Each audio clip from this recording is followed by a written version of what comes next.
Right. So that's it.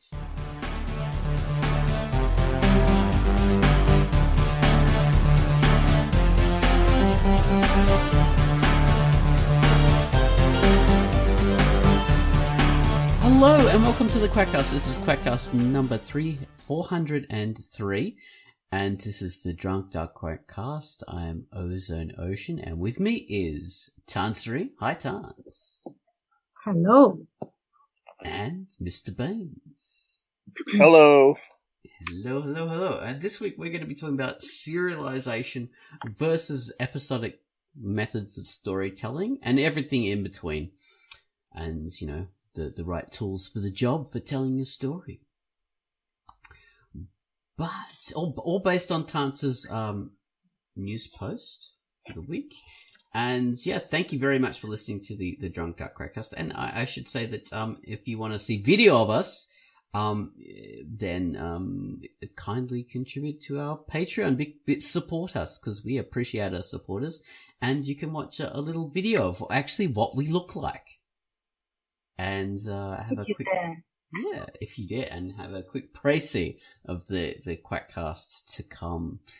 And yeah, we look just glamorous, fantastic. We're always in interesting outfits and hairstyles and things like that. Baines is... And it's not all that pricey, as you alluded to. $5 and up and you get it. $5, yeah. Yeah, so yeah, you can watch our video.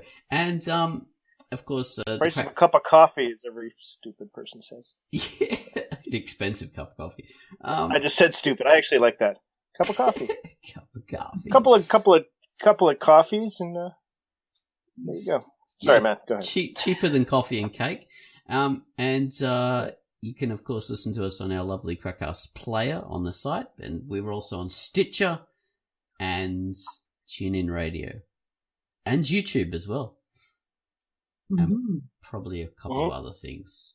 So yeah, we're quite available.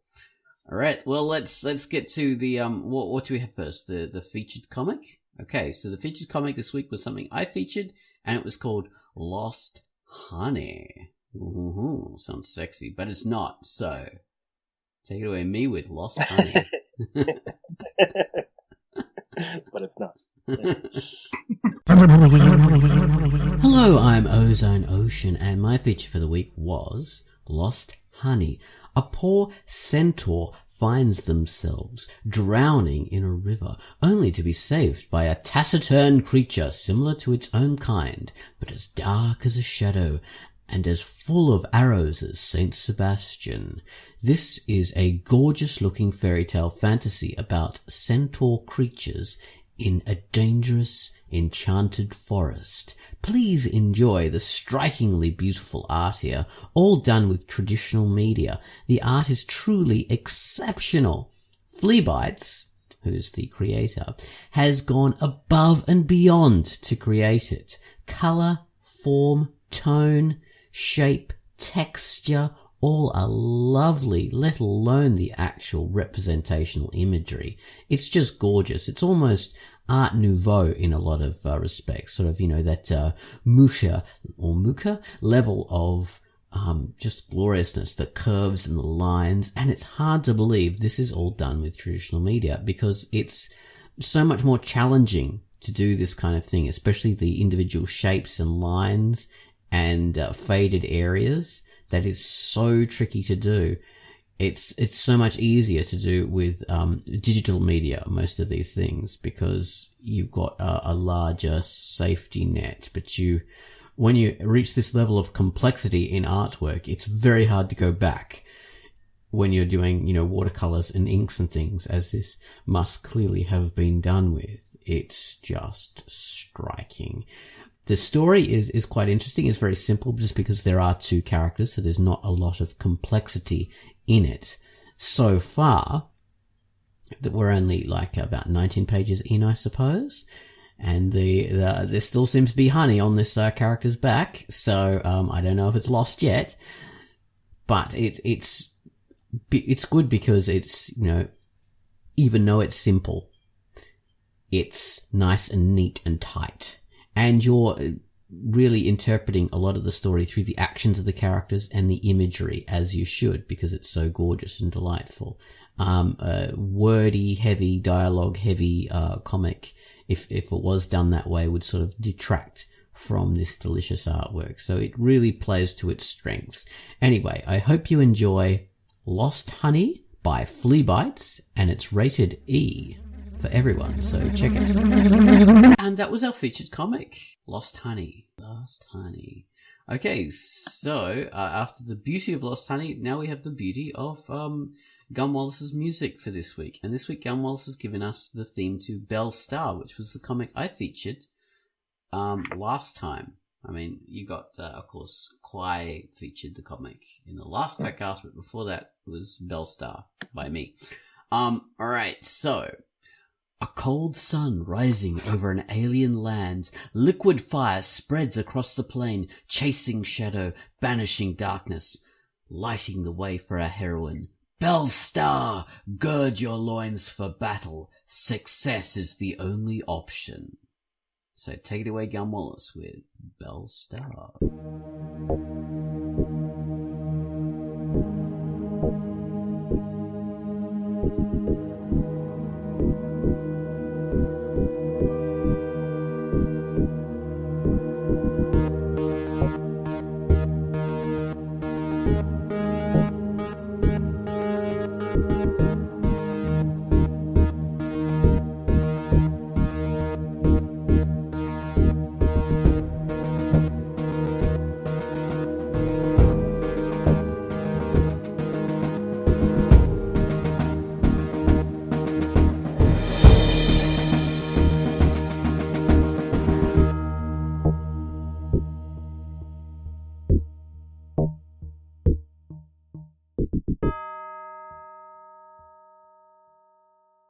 And thank you very much for that theme for Belle Star, Gun Wallace. This is a comic, of course, by Jeff Salty, rated T, 1970s Barbarella, sexy space queen action. Okay, so we're back to episodic stories versus serialized. This is an interesting thing. So, Tance, you came up with this because of the Twitterdom? Yeah. As I said also, I mean, as I mentioned in our video, which you can all watch if you are patrons, the whole Twitterverse has this reputation for bringing out the worst in everyone, but also bringing out the general trends in the most high relief, let's say, exactly because everyone's worst self is on Twitter.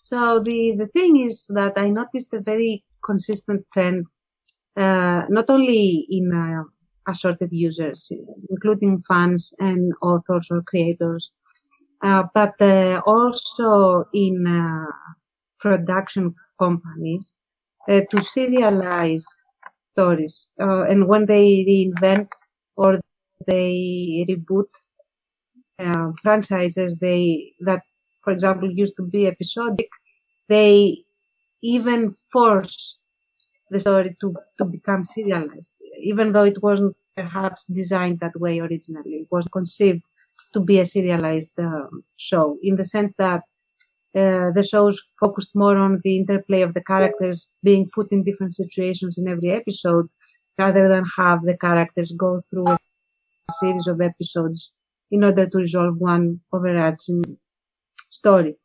And the reason that this is being done seems to be because there is this general concept that serialized storytelling is superior, much superior to episodic, which is supposed to be more simplistic, more for kids.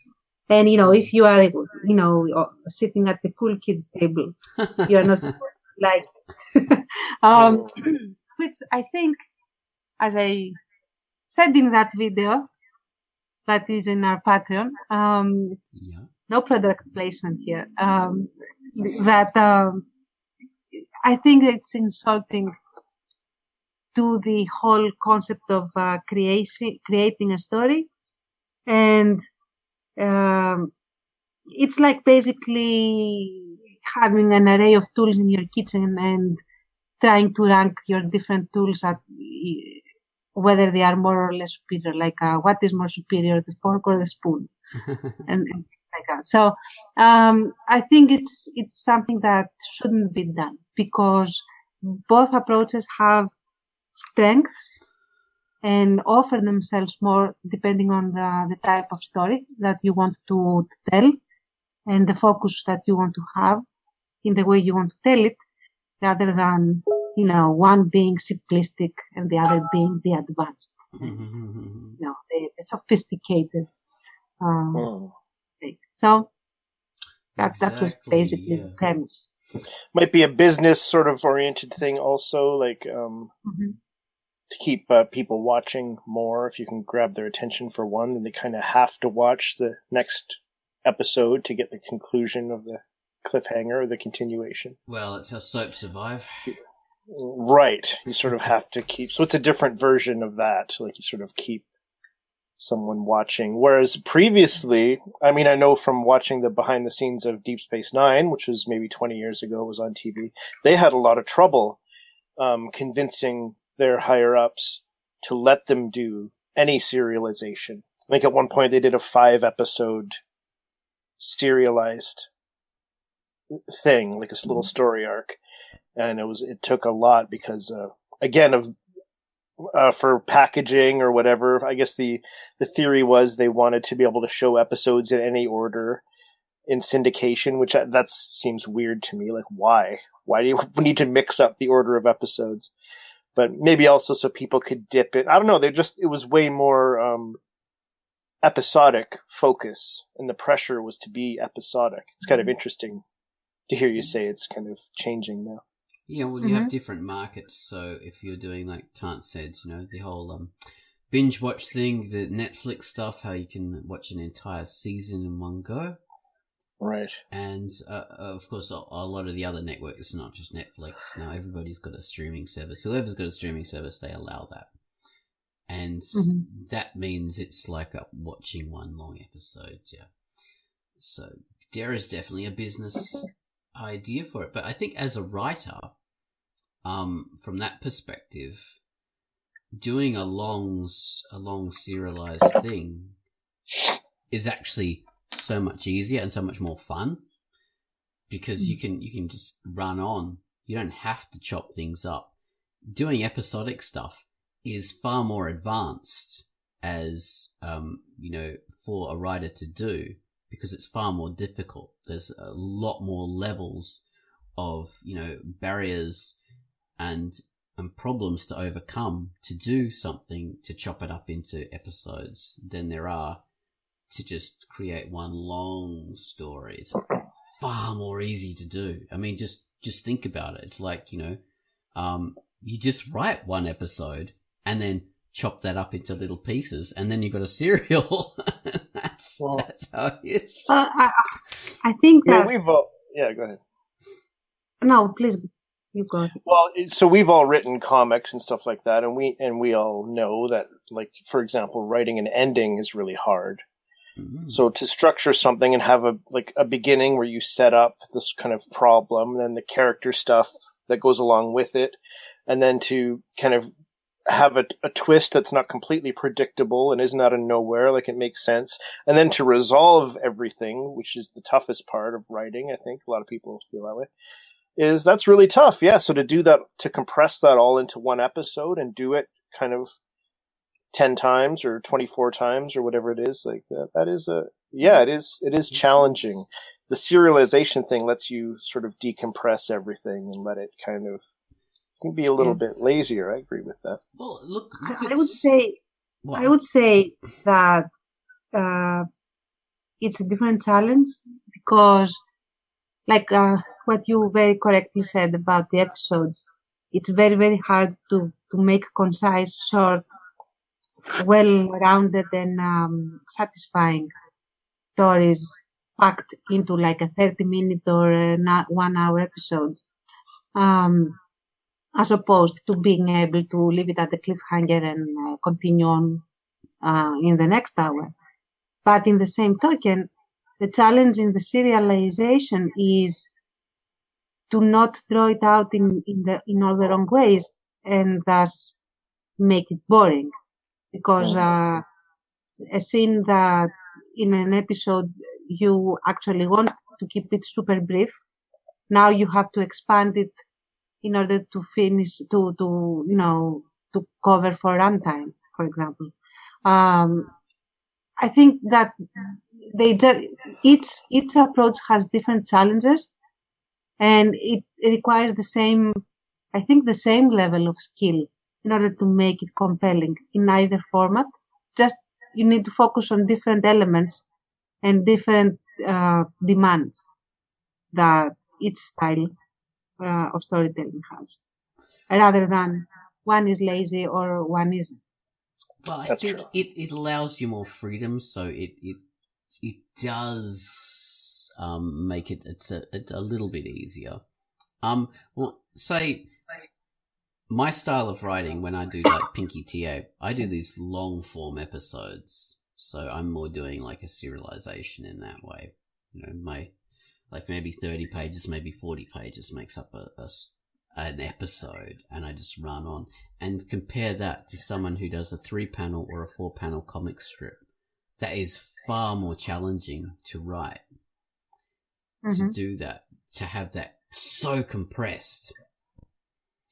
And I just couldn't bring myself to do that. That is, I've tried, and that is, for me, that is a higher level of difficulty to attain that kind of simplification, to narrow things right down.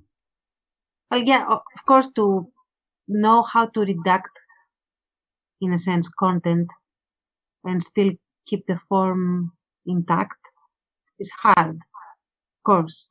I'm very, very reluctant to say that one is easier than the other because, for example, in the episodic format, you have different freedoms that you don't have in the serialized version. For example, you can basically switch main characters in every episode, depending on the focus that you want to do and the adventure, whatever that is, that you want to explore. A different character of your cast can become the main character without any problem. And the focus of the story can revolve around any one of them without needing to basically pick and choose.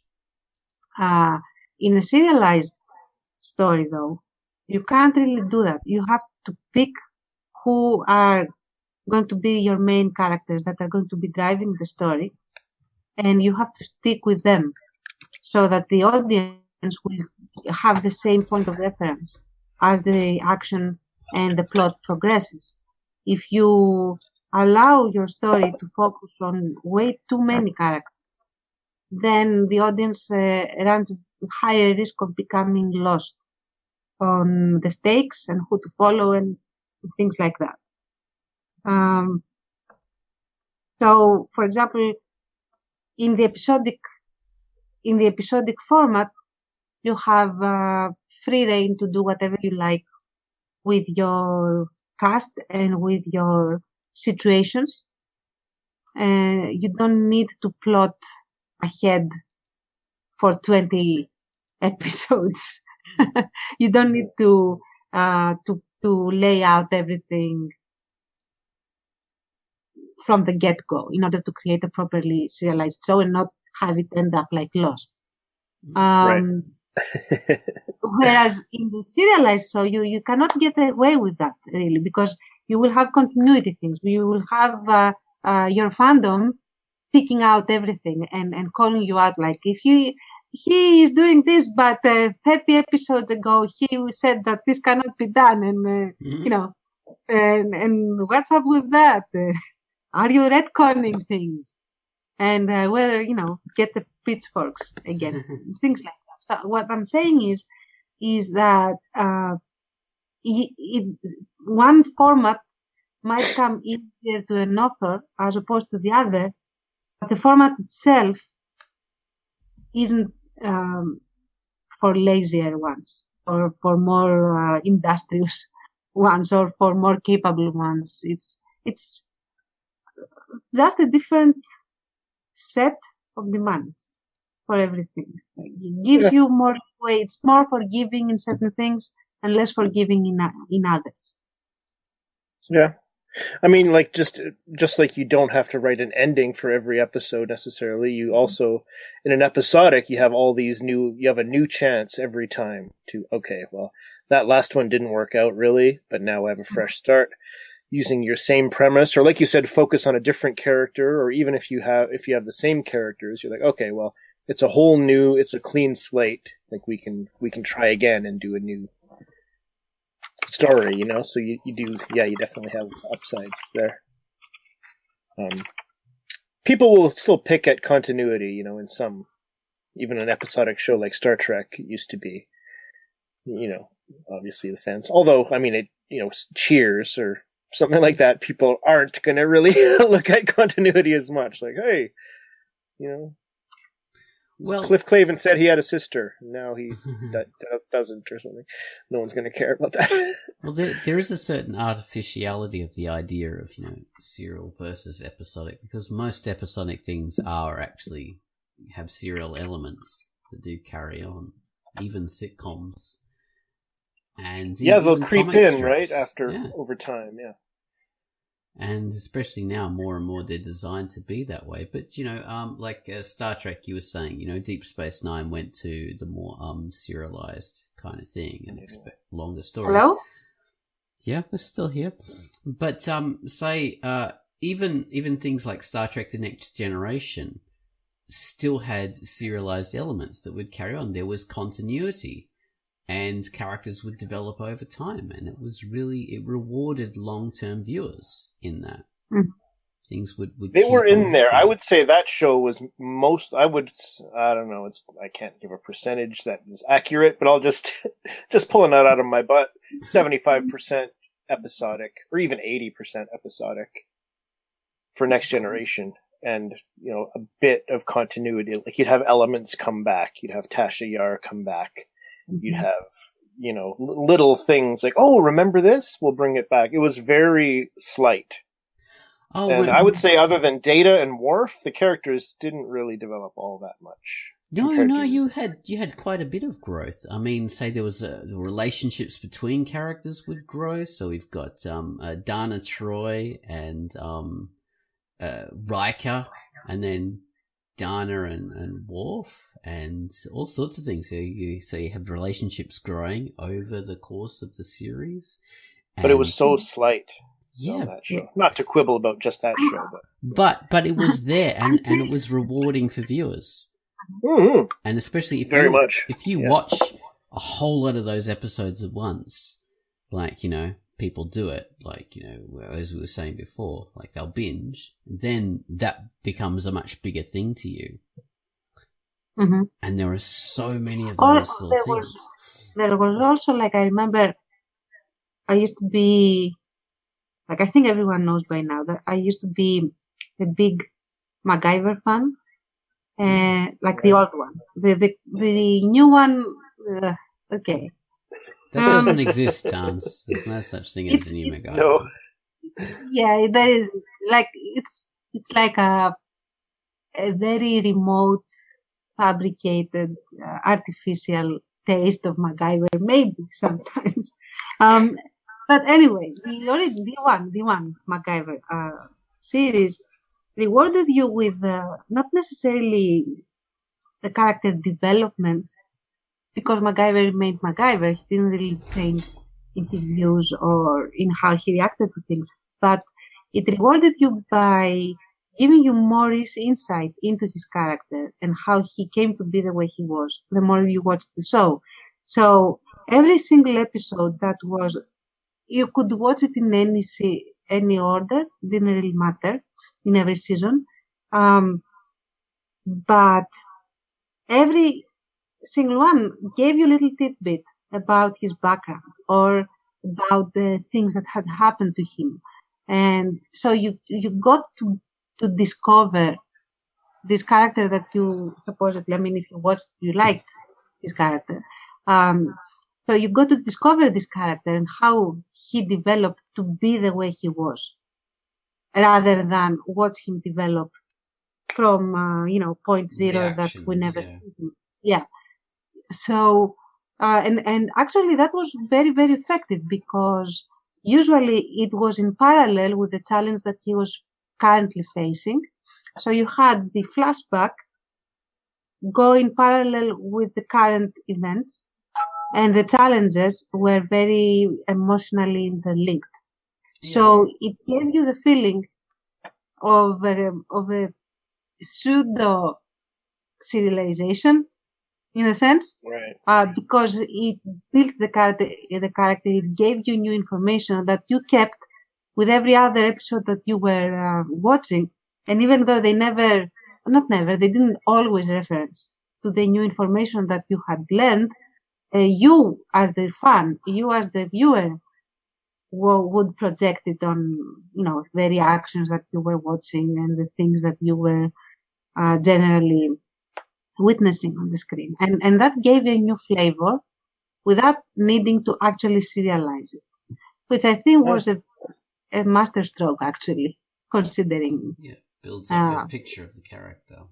Builds it off. Well, yeah, but what I was saying before is purely episodic stuff is quite rare, I would say. That is like, the spherical cow. It's the artificial, it's almost a straw man. We like to imagine these things, we stereotype, that's the episodic and this is serial, but it really doesn't, it's not a common thing. I'm thinking about all the serialized, all the episodic things that I know, and all of them have elements of serialization in there, and overarching plot things like How I Met Your Mother. That's a really obvious example. Right. Even something like The Big Bang Theory, that has stuff that continues and changes over time. Classic stuff, Seinfeld, even that. We had the episodic elements, and then we had things like Elaine getting a new job, now working for these guys, and that changes things for her. Now, what's his name? The Alexander character. Whoever remembers the Seinfeld character. The different characters getting even jobs Friends, and stuff like that. The most milquetoast sitcom ever. that was by nature episodic, had serialization. I think actually in the later seasons it was more serialized than not. Soap opera style relationships with the characters. Yeah, and annoying, very annoying ones. Anyway, I won't go into a Friends event now. I hate Friends. Okay, I missed that you were talking about Friends. I thought you were talking about Seinfeld at first. Well, I was. Oh, no. I know you were, yeah. I thought Tense. Oh, okay. But I also wanted to talk about the reverse. A lot of very successful serialized shows have elements of the episodic storytelling method in them. And I mentioned in the article The Last Airbender, which I think is like the golden standard of the fusion between episodic and serialized, because the whole premise is one big storyline that is super simple and only gets resolved in the end of the third and last season. And then you have the characters developing and building up to be ready to face that challenge throughout all these other smaller self-contained episodes that you can watch without having much of an issue, even if you don't watch them in order. Actually, when I first watched that one, I jumped in the middle of the second season. and I didn't have any problem following it. Yeah. Following it. And the other one I would like to also talk about is Game of Thrones, which is, I think, the mother of all serialized things out there now. And maybe one of the reasons why serialized is all the rage now. But it's also very episodic, because every episode deals with a very specific thing for a very specific set of characters. That also advances the plot towards the one thing, the winter that's coming or whatever. But it is episodic. For example, when you have this episode where Arya trains to become the creepiest child killer ever, which I adore. I really like her character. That's an episode. Self-contained. You don't actually need the before and after to enjoy that particular episode, for example. And so on and so forth. So I do think that the most successful stories tend to combine more I agree. or fewer. Well, elements. I'd say some of my favorites, like say Breaking Bad, fantastic show. I think a lot of people have that as a favorite. That's a very serialized thing, but incredibly episodic as well. Incredibly episodic, and it really benefits from that. The weakest episodes in something like a Breaking Bad or say True Detective Stories. I think that was another great one. The first series of that with Woody Harrelson and McConaughey. That's a very serialized thing, but the strength in them is in fact the episodic nature, because the weakest episodes of shows like that are ones when they are only focused on the big serial goal, the serial kind of thing, and when you're sort of working up towards that. So that means that individual episode you watched didn't mean very much because it's totally focused on this outside, this overarching thing. So that means, the particular segments you watch decrease in importance. It's only that thing we're working towards that has the meaning, and that actually weakens those parts. So you do need a good balance between the two in order to make it really work, I think. I mean, do you find that? Like, I find it really depressing when I'm watching something and it starts off episodic and then they're rushing towards the climax. So every episode is sort of focused on the whole, just building towards this damn climax. So then you realize, oh, well, I just wasted, half an hour or whatever watching this, and it didn't fulfill me. It didn't really interest me at all, because it's only going to have any meaning when, like 4 episodes later when we reach the climax, and that's not very fulfilling, because I don't want to race towards that end. It's the thing that if it is done bluntly, because everyone is rushing to get to the, the juicy scenes, then which brings me back to webcomics, in the sense that every page, theoretically, considering the format and the update rate, you need to have a sort of little tiny episode per page. Yes, you do. Yeah. And it's funny with webcomics because the whole archive is there available. So theoretically, like you could just be like, well, it's one long story and it's all sitting right here if you want to read it or whatever. But I totally agree with you, though. Like, each page has to be its own little story. Yeah, because you've got the 2 methods of reading. Either someone reads a finished webcomic or, all the produced pages, but then you have people who are reading it as it's being produced. And that's a completely different style of reading. It's Yeah. absolutely different, even though both styles are concurrent. I remember quite a few years ago, there was this very popular webcomic on the DAC. I don't remember the title, to be honest, and I wouldn't mention it anyway, because now I'm going to just offer a criticism. And it was very interesting. It was about this character that was running from point A to be able to escape into point B and blah, blah. Very nice art style, very nice premise.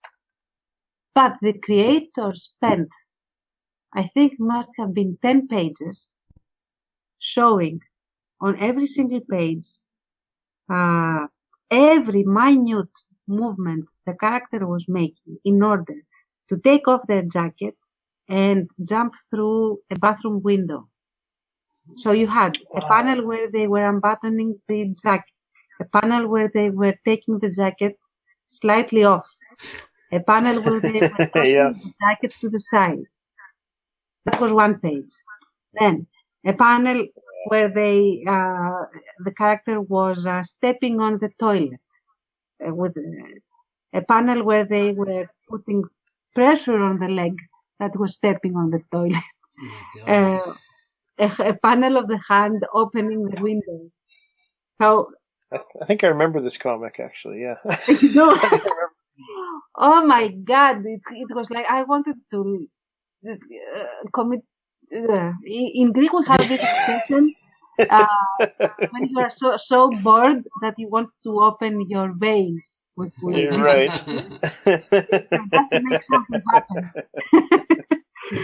Oh my God, it was beautiful art, but yeah, oh my God, because it didn't run in an episodic format, and it didn't promise anything more than a window is going to be open. right. Okay, thank you. Yeah, I mean, that's the thing. You don't know how long a webcomic is going to run. You don't know what it's going to take. Like, it's not like you're holding a 24-page comic or a 100-page comic. It's not like you're watching a 45-minute show or a 2-hour movie. Like, you don't... Yeah. I wonder if that has anything to do with it, you know? Like, this could be the beginning of, like, 150 pages, and he still won't be out the window. Like, you don't know. So you're watching the comic being produced in real time, basically. That's the thing about webcomics. Yeah. You're waiting. But I think it's also like, for example, it's this drawing out that I was talking about in the serialization or in any situation, because you can't have a drawn out episode where nothing happens because it's filler, and you hate. I mean, personally, I hate that as well. But the thing is that even in manga that has this very stylized sort of pages, because they are already printed in a book, and you might have a page where a single drop starts dropping from the top panel and falls into the puddle in the last panel of the page, and then you turn the page and something happens, because it's a stylistic effect. It gives you pause to consider whatever has happened to make the drop, but that's that. They don't take 5 pages for that stupid drop. Yes, that's the difference. Even though you know that you're going to get at the end of the story by the end of the book, they are not doing that. Yeah. And that's the reason for it. But yeah, especially in webcomics, you need to reward your audience every page that they have actually seen content, I think. True, because although it is going to be a big archive that everybody can read, it mainly for the fans that you're going to get that are going to follow with your comic, and they're going to watch it as the pages are produced, and they're going to see one page at a time. They're not going to, go back and read the whole archive in one go. New fans, sure, and when it's produced, but with webcomics, when you have, when you get people reading, they're reading it as you're creating it. So that is mostly the way you've got to go. You know, unless you're doing There's it a certain, just for, you know, the finished project. Okay, go on. Thanks. Right. I wonder if it's smart to sort of stretch out your pages. And I haven't done much of that, almost none. I keep the pages sort of proportioned like a comic book printed page. But, you know, if you want to do that immersive kind of, like the guy's taking off his jacket, getting off the bed, stepping on the thing, like you want to like slow down time or whatever, like maybe you have to either change the context so that the window thing matters and the readers understand that it matters, so then they'll care, or you stretch out your page so like you're getting like you said, you're being rewarded on that page. Yeah. Even if it's a long canvas, you know, or a long extended page or whatever. All right, you can just have more content on there. Yeah, stretch it out. Yeah, possibly, unless your whole goal is just to turn everything into filler. So that's not a good goal. It's not a good goal. No. I remember, like, if you draw something out, I think one of the best usages of drawing something out down to even seconds, like drawing every second or focusing on every second of something that's happening, was in the latest Dread movie. Not the one with Stallone, the one with the Keith other Urban guy. or someone Urban. Yes, that one, where you have these gangsters that are high on this drug that alters the reality, and they see everything in slow motion. And this actually is also a plot device. The slow motion isn't just, you know, for aesthetic reasons for the movie. It also is part of the plot in very significant ways. And there are specific instances where you see everything through the slow motion vision of the drug. Yeah. And so you get the bullets being drawn out. You see the bullet traveling through the air and even the airwaves, and how the flesh is pulsating when the bullet hits and stuff like that. But it makes sense. So and you don't feel this exasperation that I was describing before, because, as you said, it is part of the story and it is important, and so you are invested and you want to see it. You want to have this experience. Okay, well that makes a lot more sense. Yeah, it's not filler. Sorry, I missed that. I had to run. Tance was just describing the way you can have the drawn out stuff. Say in the example of the Dread movie. It's just called Dread, I think. Mm-hmm.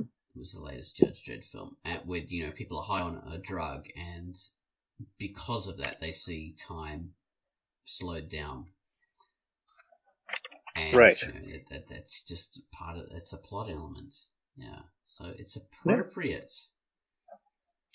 Or if there's some kind of murderous gas outside, it's drifting towards the guy's apartment, or a killer who's going to bust in and he doesn't know it, so he's very slowly going out the window, and the reader's going, "Go! Hurry! You know, hurry up!" Or alternatively, you know, there's a killer outside the window, and he's about to step into disaster that he doesn't know about. Then you have a context where the reader the reader will care. Will be like on the edge of their seat, kind of thing. Yeah, you play with exactly, and then every panel that brings the character closer to opening the window where, you know, the killer is standing outside at or outside of gains the context that Bain said, and you want the drawn out thing because you don't want the character, supposedly, I guess, to get killed, but they are going towards their doom, and they are slowly opening the window, and jump scare. jump Yeah. Or like, So what happens? Yeah, you want to know what's going to happen. Then you have a real scene. If it's just someone going out the window, free of context, as well drawn as it might be, it's like, it's just, why am I looking at this? Like 10 seconds. It's like, why do I care if he goes out the window or not? Exactly. It's like watching paint dry, basically. Yeah. Might be pretty, but it's still paint. And the same goes, to bring it back into context, the same goes for both formats. Because you might have episodes that are entire episodes in an episodic series that are like this. The characters are literally sit around doing absolutely nothing for 30 minutes. Or the one thing that I hated always, especially in MacGyver episodes, they reminisce about all their episodes. Oh, God. Without any reason for them to sit and do it. Like, they don't actually have any stakes where they have to remember something and they rack their brains for all their adventures so that they can discover something or whatever. Yeah. Remember that time, Tans, when we talked Yes. about that thing? Yeah. Oh, that was great. Have 10 minutes of the thing that you have already watched for no reason. That's a good idea if they had to mine their own history to find the solution to... Yeah. It's not I a have good never idea. seen that. It's awful. No. Is it bad? It's always... It's just has bad. never been done. It has never been done, and there is a reason why it has never been done, because you would need to have planted stuff in the previous episodes for them to find, or find something that can be found later, or something like that. I mean, it will need for the authors to go back and through their already written episodes and find something that wasn't there before. Yeah, it's possible, but I mean, yeah. It's as tough. bad as the courtroom episodes they have in bloody Star Trek. They used to have them all the time. Oh, another courtroom episode. And they'll have earlier scenes, and oh god. Maybe they'll show them in a new light. Maybe say, there's the prosecution trying to make the character look bad, so there's saying, yeah, and you left this person to die, and you're thinking, no, but they had to do it because of blah blah blah, and and so they show it in a new light, but still, it's annoying and it's unnecessary, and I hated those courtroom episodes that they always do. I'm not a fan of those either. Yeah, and in the same token, in the serialized show, they might again do that, because, for example, they have run out of plot before they get to the big next stage, whatever that is. So they have to have like a couple of episodes where they sit around doing nothing, waiting for the plot to arrive. Like let's get lost for no reason, but not actually do anything to get back on track. We will just sit down and reminisce or talk out or have a little fight over nothing, and then we will remember, okay, this is the way we go, let's go, or something like that. They do that in even the best of series, probably even True Detective. I think they might have done a couple of those things, even though that's a fantastic show. or the It's a Dream, or they do like a small episode, but because it's a dream. And so you think that the whole plot is going somewhere, but then the character wakes up. And you go back to the other plot. Oh, man. That's, yeah. I do. That. There was one episode on, and it's weird though, like even in a serialized show, or a semi-serialized, I remember that show Nip Tuck.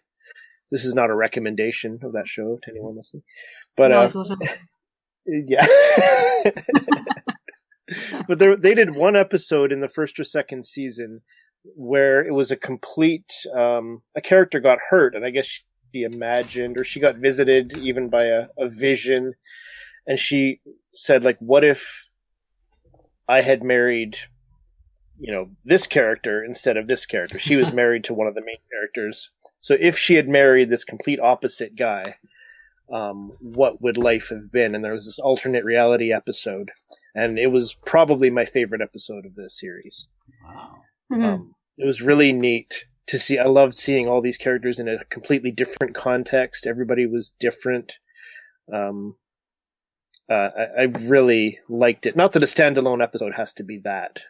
Breaking Bad had the Fly episode, which I loved. Some people hate.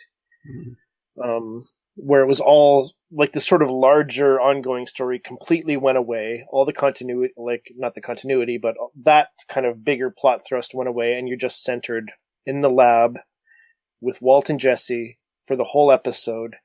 And there's a fly in the lab, a contaminant, but it's really about character stuff more than the fly thing.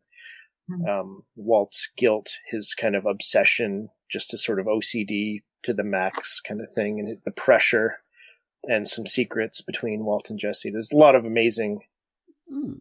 It's amazing, it just drills right into character, and most people I know hated it. No, it was good. I loved it. It still works because it changes you still have stakes. It's just that they're altered and they're changed. It's not like, we're just going to get rid of a fly, nothing matters. It's like an irrelevant kind of thing. That is, right. The Fly was massive stakes. That means there's ingress of outside contaminants into this clean lab. And that was a really big thing for Walt. That was bad. And they made it their mission to hunt down this fly and make everything perfectly clean, and it was really cool because they gave you new stakes, and they shrunk everything down and crystallized it into this this purity. So you're not sort of thinking about there's this gang, and we have to make money, and is Walt's family going to find out, or blah blah blah. Now it's just this very limited set of things, which makes everything far more, stronger. And so that kind of thing. It was also kind of like really secrets between the characters. Like, it was really more about Jesse had a secret, Walt had a secret, and there was something huge that you sort of thought in the kind of the climax of the episode. It's like, oh my God, is he going to reveal something? Like, is Walt going to reveal what happened, to Jesse's ex-girlfriend who died? Like, it's just he was a huge moment. It was the character stuff that really was the driver, Exactly. Now that you're talking about it, I have just thought of an example that worked perfectly as an episodic show, very popular. And I think that because they tried to make it super serialized, like not just with elements of serialization, but actually serialized, it completely collapsed, and that is House. Because you have this Sherlock Holmes style doctor, and you get the mystery of the day or of the episode. Yeah, the disease of the week. Kind of thing. The disease of the week. Yeah. I haven't seen the show, but yeah. Yeah, and that works very well. And you are not required to develop his character. You can allow him to remain the misanthropic bastard, let's not say it worse, that he is. And that worked. But the thing is that as it progressed in seasons, I think after season 4, or 5, somewhere around there, maybe earlier, anyway, midway and onwards in seasons, they started to completely serialize the thing. The episodes still had the disease of the month, but the disease of the month started taking a backseat to House's personal issues with his former girlfriend, his friend's issues with a former wife, current girlfriend, soap opera style stuff. And things that would require naturally for the characters to progress in whatever manner, but progress from whatever state they were. And because I think the authors tried very hard to keep House still as he was originally, like the completely cynical, completely antisocial, almost psychopathic sort of character. He wasn't responding to the new experiences that he was getting in his personal life, and that made the characters seem very much a caricature. Whereas before, where you had the pure episodic format, where it was just, you got this guy, he has this gimmick going, and we're gonna now solve a mystery. That was fine. Nobody was having issues, let's say, with it. Yeah. Yeah. So I think that they did a terrible thing trying to serialize this. Right. It wasn't a story that would lend itself well, or they would have to bite the bullet and actually let him develop into something, like make him the super devil, or stop forcing him to be antisocial. Like, do something. Have him get himself fixed up a bit. Have him change. Or have him completely collapse. That's fine as well. But that you need some kind of progression. He can't remain static because you are forcing him. The story is now all about him, not all about the disease. Right. So, yeah, that's a very good point. You can't have a character unmoved if everything else is serialized around him. That's just, it doesn't make any sense, and it becomes boring. Because if a character is in if what defines the character is a bizarre emotional state, which is, that misanthropic grumpiness, that's not natural, it's not normal, and people don't maintain that. That there has to be there has to be a reason for a person being that way, and they're not that way all the time. And you either increase it or it goes away, or you have a collapse, as you say. That's how it works. Or it has to morph into something else, but it won't be what it was in the beginning. Yeah, you have a different character, but and you have to consider that if you want the character to remain this extreme weird character, just don't serialize him. Let him just be there and appear to do his trick, and then exit stage left. Yeah. That's fine. Kramerize him. Yeah. For example, take Sherlock Holmes, actual Sherlock Holmes. Oh yeah. If you serialize Sherlock Holmes, you have to have him develop, and the series, I think BBC did it well in the sense that he actually does develop. He changes the way that he reacts to certain things the more that the story progresses. Even though it's in his own weird format, he changes. So, okay, they serialize it, but they serialize it in a way that you can stomach, let's say. He doesn't look as a caricature. Yeah. But again, they couldn't keep it for long. The moment they started serializing it, rather than have the mystery of the week, it was basically countdown to ending the series. Yes, which is not such a great idea with something like Sherlock Holmes. I mean, even in the novels, the short stories or whatever, he does change over time because Conan Doyle wasn't like a robot. He wanted to have his characters actually develop a bit, but not that much. Yeah. Yeah, and it was subtler. Very subtle. I think it was only when he developed only when the stories were really about him, like with Moriarty and things like that. So. Yeah, it became more of a drug addict, less of a drug addict. That kind of Yeah. Well, you're right. Yeah, some things aren't meant to be serialized too much. Well, one example I made in the comments of your news post, which this whole Quackcast is based on, people should go and read that because it's very well written. It's great. Well, anyway, my comment was the fact was the series the Nero Wolfe Mysteries, which was a version of, you know, okay, so Nero Wolfe is like, you know, a detective kind of story written in, like, you know, from about the 1930s till the 1970s or so. It's very entertaining stories. And this particular TV version was made in Canada, I think, in the early 2000s, starring Maury Chaykin and someone else. I can't remember. Anyway, it's very entertaining. It's fantastic.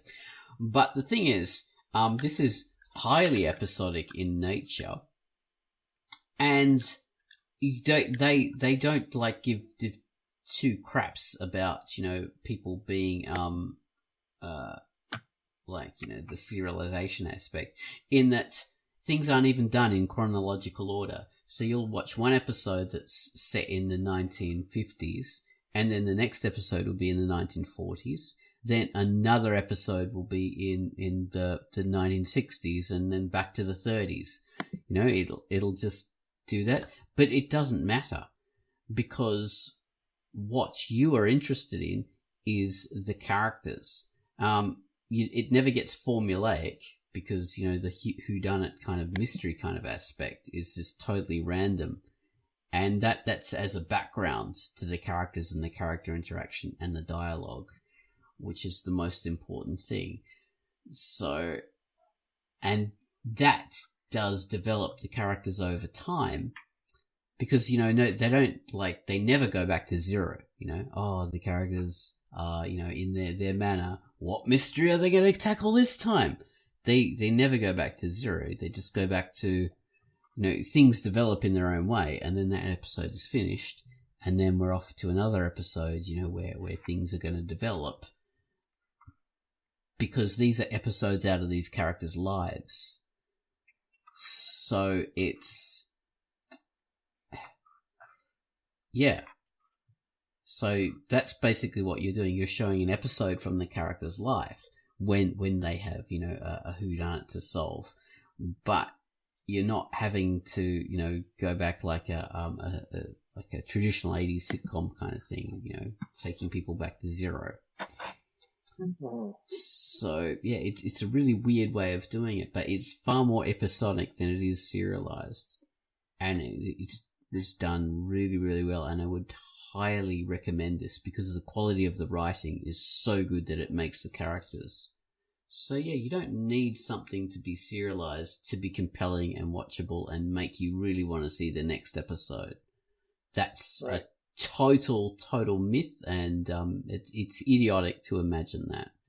I mean, serialization is fantastic, episodes are fantastic, but it's moronic to imagine that either is superior to the other, because there can be fantastic examples of both that are as equally as compelling. You don't need to have, oh my god, what's going to happen next? Is he going to shoot him? You know, is it going to be like, you know, are they going to fall in love? What's going to happen? You absolutely do not need that to make a compelling show, to make someone want to watch the next episode of it. That's and for a change, people, let's stop trying to compare things and find number one. Yeah. All the time, it's starting to become really tiring. That's a good Let's idea. rank everything.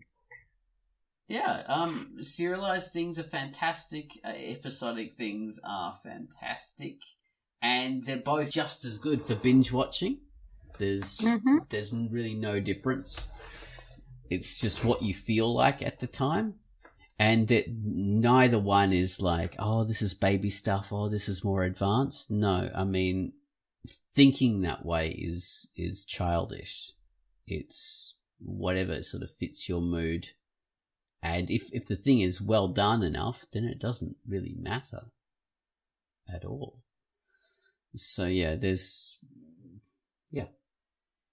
the thing to take home. It doesn't matter which you choose. Like you said in the very beginning, they're tools you can use, and you know, your fork isn't superior to your knife or whatever. They're just for different purposes. Exactly. Use them together for best results. Yes. All right. Well, thank you very much for listening to Quackcast number 403. Thank you. Yay! Bye-bye. Thank you. Bye. Bye.